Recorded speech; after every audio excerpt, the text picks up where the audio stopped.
everyone, and welcome back to the Sedona International Film Festival. I'm your host, Carol Kahn. We are coming to you live on Facebook from the Sedona Performing Arts Center.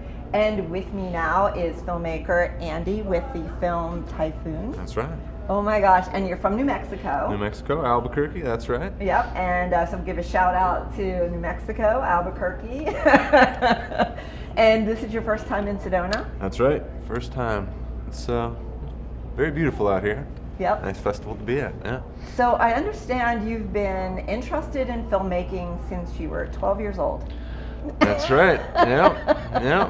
This was, it was an interesting place to be there in New Mexico at that time. It was a little bit just before No Country for Old Men had come out and come through New Mexico, and I wound up leaving the state in 2006, which is when it really started to hit. But before that, they had a few programs, and the high schools were really starting to boost those film programs, and I fell in love with it. So 12 years old. Yeah, but I think you've come a long way since then. Well, thank you.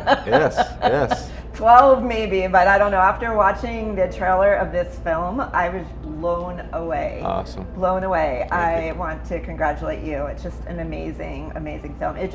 When I was watching the trailer, which we have, and we'll show that in a second, but when I was watching that trailer, I wanted to see more. I'm like, where's the rest of it? That's right. That's what we're after. Well, that's amazing. So we do have a trailer that we'd like to play, and then I'll ask you some more questions. Sure, after you that. got it. Okay, awesome.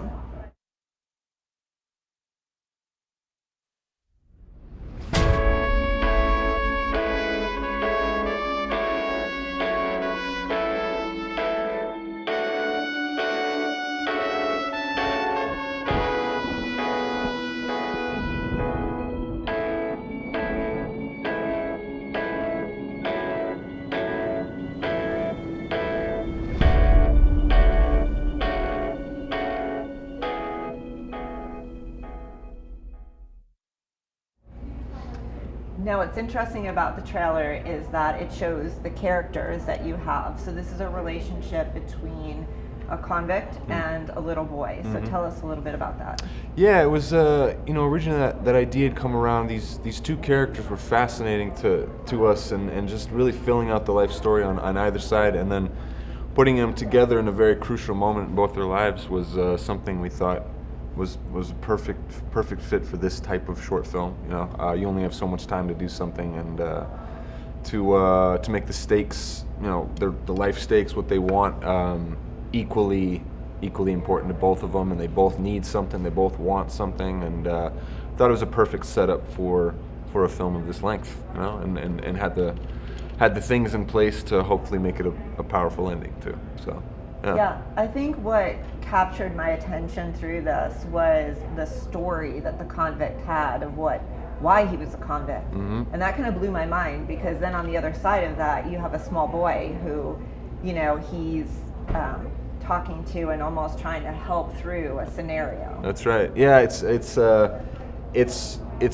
odd that both these two characters should meet by chance. That's right, because Magpie, the convict, has something that haunts him in his past, that has to do with his son, a little boy, and by chance he mates a little boy. So there's almost a who doesn't speak throughout the film. This little kid doesn't speak, and there's a mirroring effect going on there. For Magpie to almost see himself in this little boy, and this little boy also, I think, is missing the proper father figure in his life, and Magpie just happens to come along. So it's an unlikely pairing, but at the same time, a very fitting pairing for both of them at the same time. So, so we kind of got a dual purpose going on there. Right, and choosing the right characters is so important, especially for a film like this. And that little boy was, he blew me away. That's right. With no words, but it That's right. I felt everything Good. about him. Yeah. Good. Yeah, I think it's always tough. It's always tough for to memorize lines is one thing. And Magpie speaks quite a bit in this movie. He has the gift of gab. It's what his it's how he survives, especially after having been in prison so long. I think the type of prison that he was in, he'd have to know how to dip and dodge, through the gift of words, but that may be hard on one end for performers, but to be able to do something and show a truth, show an emotion without ever having to say anything, some might say is more difficult. So I think you have two brands of acting going on at the same time that are pretty organically interwoven with each other. So yeah, he was good though. That's Calvin Olsen out of New Mexico. Pretty talented little performer there. Yeah, well, you picked a winner. Thank you. I'd love to say that. Thank you. So tell us when are your films being shown?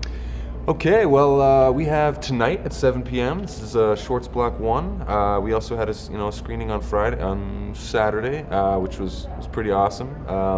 Very high caliber filmmaking here at this festival, which I'm very pleased with. But yeah, tonight at 7 p.m. should be a great little show. So Awesome. Yeah. Awesome. Well, I'm expecting big things from you after seeing this. Carol, thank you. Yeah. And rah-rah, New Mexico. Rah-rah, New Mexico. That's right. But you're in Sedona, so we need a rah-rah for That's Sedona. right. Rah-rah Sedona. That's there you right. go. That's right. And that little drive down off of I-40 is worth the trip alone. It's so, pretty yeah. magnificent. Yeah. Well, Andy, thank you so much for being with us. I am sure I'll be seeing you throughout the film festival. You got it. Thank you, Carol. Thank Thanks you, so Sedona. much. Thank you.